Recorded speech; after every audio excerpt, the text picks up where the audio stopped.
Iraq strongly denounced the retaliatory US strikes targeting pro Iran armed groups within its borders, labeling them a blatant violation of Iraqi sovereignty. The country issued a stern warning about the potential disastrous consequences that could unfold not only for Iraq but also for the broader region.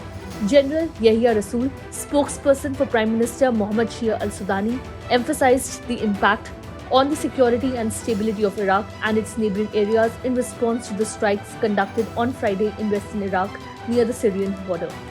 In contrast, the United States maintained that it had provided prior notification to the Iraqi government before executing the strikes on February 2. National Security Council spokesman John Kirby affirmed, "We did inform the Iraqi government in advance."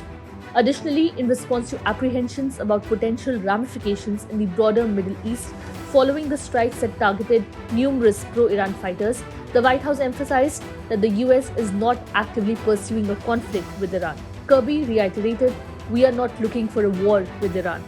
The US military launched airstrikes in western Iraq and Syria in retaliation for a drone attack that resulted in the deaths of 3 American soldiers in Jordan.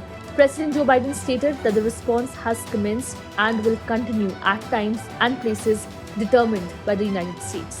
He clarified that the United States does not seek conflict in the Middle East or globally, but emphasized that if harm comes to an American, there will be a response. The airstrikes specifically targeted Iran-linked groups, including the Islamic Revolutionary Guard Corps Quds Force, hitting over 85 targets with more than 125 precision munitions. The US Central Command, CENTCOM, reported that the targets included command and control centers, storage facilities for rockets, missiles, and drones, as well as intelligence facilities used against the US and its allies in the region. US President Joe Biden attended a military ceremony for a dignified transfer of the 3 deceased soldiers who were killed at a remote base in Jordan. Tensions in the region have escalated, with more than 165 attacks from US and coalition troops in Iraq, Syria, and Jordan since mid-October.